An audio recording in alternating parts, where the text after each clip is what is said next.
हाय,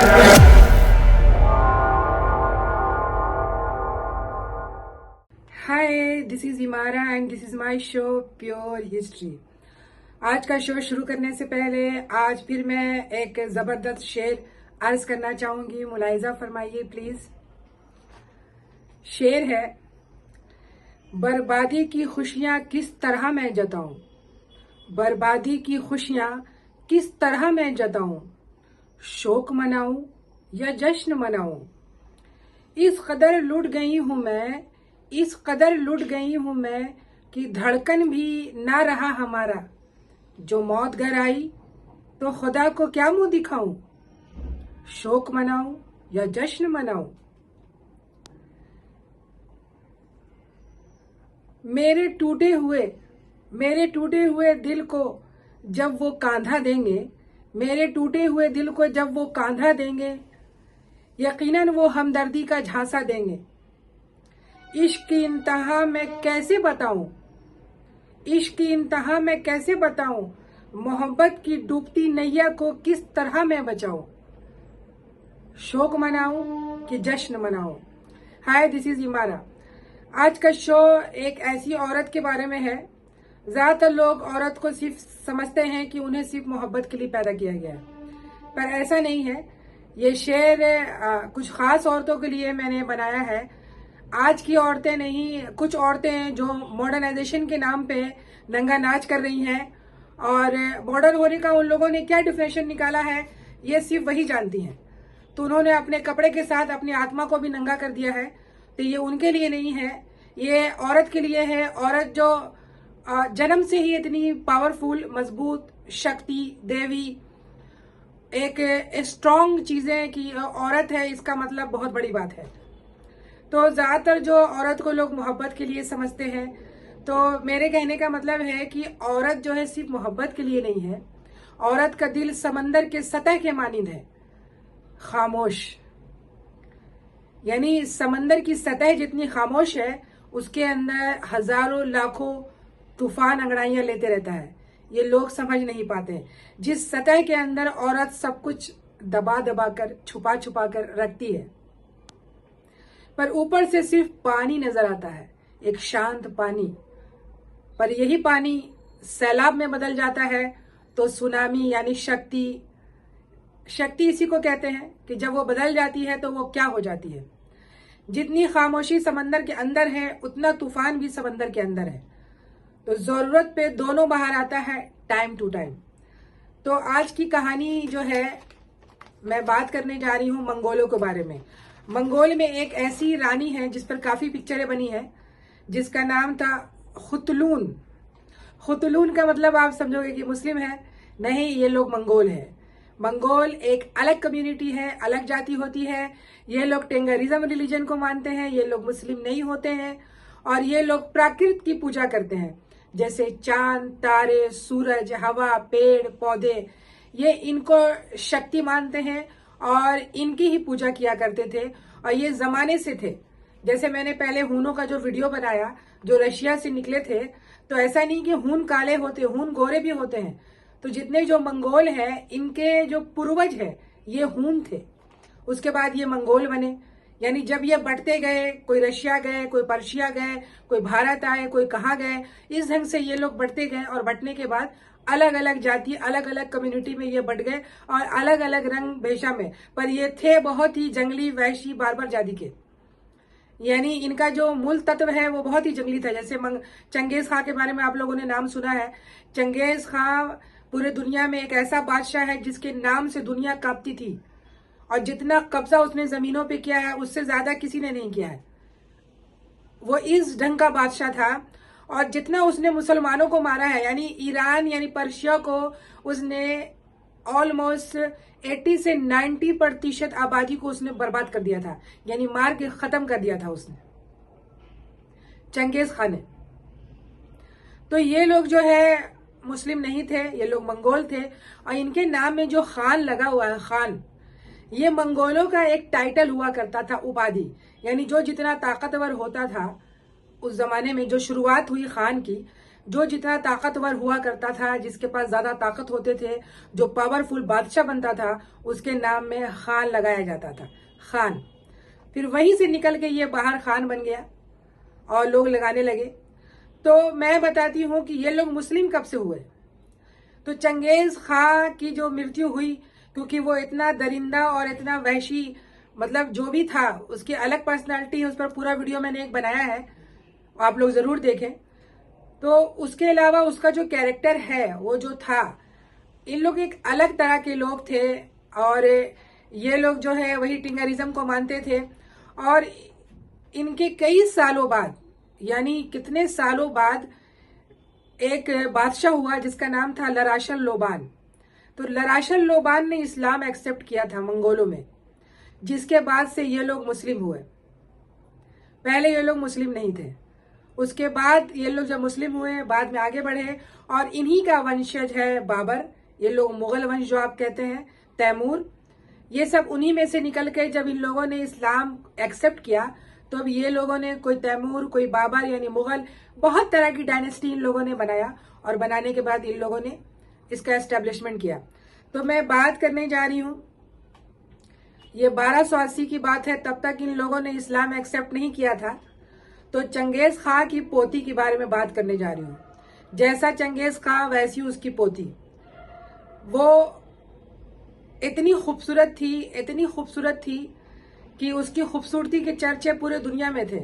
पर जितनी ज्यादा वो खूबसूरत थी, उतनी ज्यादा वो बहादुर थी, जिसको बोलते हैं ब्यूटी विथ ब्रेन। एक वॉरियर, ताकतवर लेडी, ऐसी लंबी चौड़ी, ऐसी खूबसूरत, और हर तरह का गुण था उसके अंदर। घुड़सवारी, तीरंदाजी, तलवार चलाना, भाला चलाना, और उसे घोड़े का बड़ा शौक था। उसके पास हजारों घोड़े थे। वो इतनी बहादुर थी कि उसको कोई भी हरा नहीं पा रहा था, कोई भी हरा ही नहीं सकता उसे। तो उसने भी ये शर्त रखा था उस जमाने में कि जो मुझे हराएगा जंग में, रेसलिंग नहीं, रेसलिंग तो अलग चीज होती है, इन लोग के जंग अलग ढंग के होते हैं, जैसे तलवारबाजी, तीरंदाजी, घोड़े पे बैठ के सारी लड़ाई होती है। तो जो मुझे हराएगा उसी से मैं शादी करूंगी। और ये इसके इस ढंग से इसका पूरा इतिहास में है। तो इसका जो असली नाम है, इतिहास में तो इसका नाम लिखा हुआ है खुतलून, और इसका ओरिजिनल नाम है अग्यारने। अग्यारने नेटिव नेम है इसका, अग्यारने, अग्यार। और खोटल जो है इसका जो है सैगौन है। और इसका जो जन्म हुआ था वो 1260 में हुआ था। मतलब अलग अलग हिस्टोरियन अलग अलग लिखते हैं। और इसकी जो मृत्यु हुई है वो 1306 में हुई है, सिर्फ 45 और 46 साल के एज में। और इनका जो फैमिली है वो गेडाई डायनेस्टी, यानी मंगोल में ही निकला हुआ है। जैसे मैंने आपको बताया कि मंगोल में अलग अलग डायनेस्टी निकली है। इनके फादर का नाम था काइडू खान, काइडू खान। ये भी बहुत बड़ा बादशाह था। और इसके बहुत सारे बेटे थे, यानी 8-10 बेटे थे। लेकिन इनकी एक ही बेटी थी, खुतलून अग्यारने, जिसको वो बहुत प्यार करता था। और हर तरह की ट्रेनिंग दी गई थी उसे, और हर चीज में वो माहिर थी। उसको कोई नहीं हरा सकता था, वो इतनी बहादुर थी। तो इस ढंग से जो है उसके बारे में बहुत सारी पिक्चरें बनी। और मेन जो एक राइटर है मार्को पोलो, उन्होंने इसके बारे में भी किताब लिखी है, अबाउट खुतलून, बुक अबाउट खुतलून अग्यारने। ये चौथी नस्ल कहलाती है चंगेज खां की, यानी उसके जाने के 400 साल बाद, सॉरी, ये पर पोती थी। तो अलग अलग ढंग से जैसे जैसे नस्ल बढ़ते गया, तो ये जितनी खूबसूरत थी उतनी बड़ी ये लड़ाइयों में माहिर, भालाबाजी, कुश्ती, और इसके पास घोड़ों का भरमार था। और ये कहती थी कि जो भी मुझे जंग में हराएगा उससे मैं शादी करूंगी, और अगर मैं नहीं हारी तो उसको 100 घोड़े देने पड़ेंगे। तो इस ढंग से वो सब पे शर्त लगाती थी। जितने भी लोग आते थे जंग में उससे हार जाते थे, और 100 घोड़े सबको देने पड़ते थे। इसके पास घोड़ों का भंडार हो गया था, सब तरफ बस घोड़े ही घोड़े थे, घोड़ों की सवारी करती थी। इसके पास कई हजारों उम्दा किस्म के घोड़े थे, अच्छे अच्छे नस्ल के घोड़े। तो इस ढंग से जो है इसकी जिंदगी आगे चल रही थी। तो आखिर बाप है वो भी परेशान होता है और सारे जिसके भाई थे वो सब इससे जलते थे कि सब तरफ जो है बस इसी खुतलून का ही नाम है, इसका ही नाम आता है, यही जंग लड़ती है, यानी ये तख्त पे ना हो करके भी तख्त को चलाती है। तो बहुत सारे हिस्टोरियन ने, राइटर ने इन लोगों के बाप बेटी के रिश्ते के बारे में गलत चीज लिखा। जैसे शाहजहां और जहांआरा के बारे में लोगों ने लिखा था कि दोनों में नाजायज संबंध है। तो उसी ढंग से खुतलून और कायडू खान के बारे में भी बहुत सारे लोगों ने लिखा कि बाप बेटी का नाजायज संबंध है, जबकि ऐसा कुछ नहीं था। रजिया सुल्तान और अल्तमश के बीच में भी ऐसा संबंध था, वो अपनी बेटी को ही बादशाह बनाना चाहता था। तो ऐसे बहुत सारे फादर हैं जो अपनी बेटियों को बहुत मोहब्बत करते हैं और वो चाहते हैं कि वो बादशाह बने और दुनिया में कुछ करे। तो इस ढंग से जो है ये काम कर रही थी। तभी जो है एक दिन इन लोगों ने शर्त लगाया। एक राजकुमार था, बड़ी सी रियासत का राजकुमार था, और वो जानता था अपने ऊपर कि मैं बहुत बहादुर हूं और मैं चुटकी में खुतलून को हरा दूंगा। तो उसने कहा कि मैं तुमको 100 घोड़े नहीं, मैं तुम्हें 1000 घोड़े दूंगा। फिर दोनों के बीच जंग तय हुआ और वो लड़का बहुत ही हैंडसम था, बहुत खूबसूरत था। तो इस ढंग से जो है जंग की शुरुआत हुई। तो उसके जो पिता हैं कायडू खान, वो भी चाहते थे कि उसकी बेटी की शादी बड़े रियासत के राजकुमार से हो जाए और उसकी बेटी सेटल हो जाए, पर वो डर रहे थे कि शायद उसकी बेटी उसे भी हरा दे। उसके बाद क्या होता है कि कायडू खान अपनी बेटी से बात करते हैं कि देखो बेटा, तुम जानबूझकर ये जंग हार जाओ क्योंकि मुझे ये लड़का बहुत पसंद है और मैं चाहता हूं कि तुम जो है इससे शादी करो, मेरी तमन्ना है। पर फिर भी वो कोशिश करती है, पर फिर भी आखिर में वो लड़का हार जाता है। दोनों के बीच जबरदस्त जंग होता है, तलवारबाजी, तीरंदाजी, घुड़सवारी, और जंग होने के बाद जो है वो लड़का हार जाता है और शर्मिंदा होकर के वो वापस चला जाता है। आखिर में उसके जो पिता हैं वो हिम्मत हार जाते हैं। तो इस ढंग से वो बहादुर तो थी, बहुत अच्छी शासिका भी थी। वो 14 भाइयों में एक बहन थी और सबकी प्यारी दुलारी इतनी लंबी और मजबूत थी कि दुश्मन उसके पास खड़े होने में डरते थे। बाज की नजर थी, बाज की ज्यादा झपटती थी अपने दुश्मन के ऊपर घोड़े से आके। 1 सेकंड के अंदर ऐसा अपने दुश्मन को, जैसे बाज अपने शिकार को पकड़ के उड़ जाता है, उस ढंग से वो इंसानों को पकड़ के घोड़े पे लेके भाग जाती थी और इस ढंग से वो आगे बढ़ी।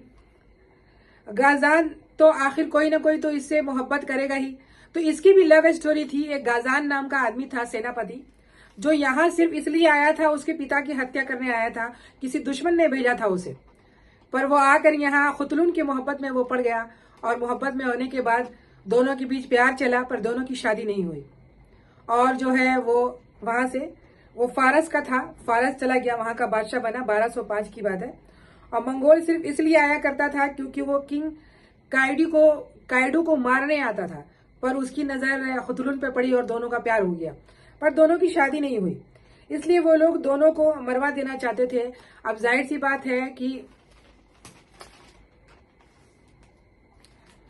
एक लड़की, 14 भाई और एक लड़की, बाहर के लोग क्या दुश्मन बनेंगे? दुश्मन तो सारे घर के ही लोग होंगे, क्योंकि जितनी खूबसूरती के पीछे लोग पागल थे उतनी ज्यादा वो बहादुर थी। इतना ज्यादा वो बहादुर थी, सारे भाई उसे थर थर कांपते थे, पर वो उनसे दिल ही दिल में नफरत करते थे। आखिर वही हुआ, सिर्फ 46-47 की एज में सब भाइयों ने, यानी कुछ लोगों ने मिलकर उसको जान से मरवा दिया जाता है, उसे मार दिया जाता है। और मारने के बाद, क्योंकि कोई भी नहीं चाहेगा कि एक तो औरत और ऊपर से इतनी बहादुर, वो कैसे चाहेगा कि वो कोई लेडी जो है तख्त पे बैठे, और इतने भाइयों के रहते हुए, चलो कोई भाई नहीं होता तो कोई बात होती। तो वही बात कहा गया है कि मुझे तो अपनों ने लूटा है, गैरों में कहाँ दम था, मेरी कश्ती वहीं पे डूबी जहां पे पानी कम था। तो इस ढंग से घर के लोग, अपने लोग जिस ढंग से वार कर सकते हैं, जख्म दे सकते हैं अपने लोगों को, वो शायद बाहर के लोग नहीं दे सकते हैं। जितने भी केस हुए हैं, मैंने रिसर्च किया है, तो ज्यादातर जो है सगे लोग ही हैं जो इतना जलन में और हसद में, इतनी नफरत में वो पड़ जाते हैं किसी की तरक्की और किसी की खूबसूरती से, कि वो उसके दुश्मन बन जाते हैं और कहीं ना कहीं वो हर हाल में उसको जान से मरवा देना चाहते हैं, या तो बर्बाद हो जाए या तो मार दिया जाए। हर जगह ऐसा देखा गया है। तो इस ढंग से जो है खुतलून अग्यारने के भी अंत कर दिया जाता है। अगर वो जिंदा रहती तो एक लाजवाब बादशाह बनती, उसके जैसा बड़ा बादशाह कोई नहीं होता और बहुत ही अच्छा काम वो लोगों को, समाज के लिए वो करती। पर ऐसा नहीं हुआ और उससे जान से मरवा दिया गया और उसका अंत हो गया। और एक बड़ी शासिका बिना कुछ काम किए उसे जान से मार दिया गया। जैसे रजिया सुल्तान को सिर्फ 4 सालों के अंदर उसे किस ढंग से उसको बेरहमी से मार दिया गया। ऐसे बहुत सारी शासिका औरतें रही हैं इतिहास में जिनको इसी ढंग से सिर्फ औरत होने की सजा दी गई है। तो मैं अपना शो समाप्त करती हूँ। नमस्कार।